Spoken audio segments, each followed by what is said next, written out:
अस्सलाम वालेकुम नाज़रीन, मां आहियां शुएब अली उमरानी ऐं तव्हां ॾिसी रहिया आहियो BR टाइम न्यूज़। सभ खां पहिरियां शामिल कंदासीं हीअ रिपोर्ट। नून लीग रहनुमा मरियम नवाज़ चयो आहे त अॼु सुप्रीम कोर्ट में दरख़्वास्त गुज़ार PDM न पर आईन पाकिस्तान आहे।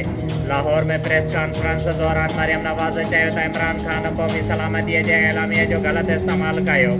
नेशनल सिक्योरिटी कमेटी इमरान बचायो कमेटी नाहे। मरियम नवाज़ जो मिलिट्री इदारनि खे मामले जी वज़ाहत करण जो मुतालिबो। हुन चयो त इमरान ख़ान एहतजाज जी काल ॾिनी त 3 औरतूं ऐं 5 मर्द आया। उहो एहतजाज हिकु पुलिस वैन में पूरो अची वियो। पाकिस्तानी सिक्योरिटीज़ एजेंसीज़ खे इमरान ख़ान जी हुकूमत किराइण जी गैर मुल्की साज़िश जो को बि सबूत न मिलियो। गैर मुल्की ख़बर एजेंसी राइटर्स जे ख़बर मूजिबि इंकशाफ राइटर्स तफ़सीली मामलनि खां बाख़बर पाकिस्तानी ऑफिशियल जे हवाले सां ॿुधायो त पाकिस्तानी सिक्योरिटी एजेंसीज़ खे हुकूमत किराइण जी साज़िश मुतालिक़ वज़ीर आज़म जे इल्ज़ाम जी तस्दीक़ जा क़ाबिल एतमाद शाहिद न मिलिया। पाकिस्तान जो ऑस्ट्रेलिया के T20 मैच में 163 रन जो हदफ। बाबर 60 जॾहिं त रिज़वान 23 रन उठायूं। ऑस्ट्रेलिया जी बैटिंग जारी।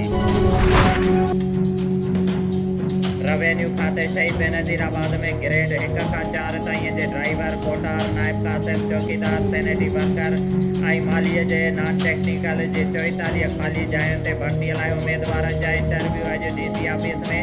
एडिशनल डिप्टी कमिश्नर 1 शहीद बेनज़ीराबाद सोनिया खलीम चयो त सिंध हुकूमत पारां 1 खां 4 ग्रेड ताईं जे मक़ामी सतह ते भर्तीअ लाइ ज़िलई सतह ते कमेटियूं जोड़ियूं वयूं आहिनि, जंहिंमें उमेदवारनि जा तालीमी सर्टिफिकेट ऐं डोमिसाइल चेक करण सां गॾोगॾु संदनि इंटरव्यू करे अहल उमेदवारनि खे ख़ाली जायुनि ते भर्ती कयो वेंदो। वाज़े रहे त लाॻापियल मुख़्तलिफ़ ख़ाली जायुनि ते भर्तीअ लाइ 5000 खां वधीक दरख़्वास्तूं वसूल कयूं वयूं आहिनि, जॾहिं त इंटरव्यू जुमो 8 अप्रैल ताईं जारी रहंदा।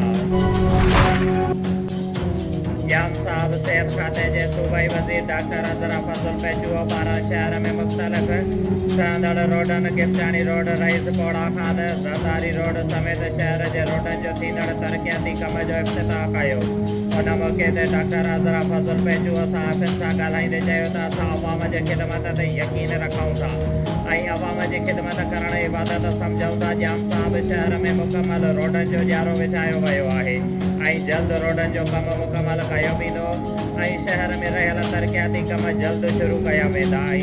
सखी जाम दातार जे क़दीमी क़ब्रस्तान में लॻायल ट्यूबवेल सोलर सिस्टम करे रहिया आहियूं ऐं क़ब्रस्तान खे चौदीवारी ॾियारी वेंदी, जॾहिं त शहर ऐं ॻोठनि में बि जल्द तरक़ियाती कम शुरू करे वेंदा।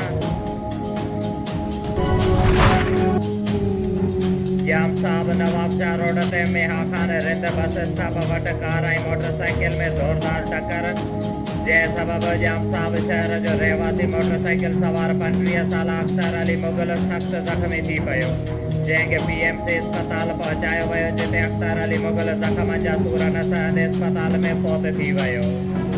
शुएब अली उमरानी खे ॾींदा इजाज़त। वधीक ख़बरुनि ऐं अपडेट्स लाइ ॾिसंदा रहो BR टाइम न्यूज़।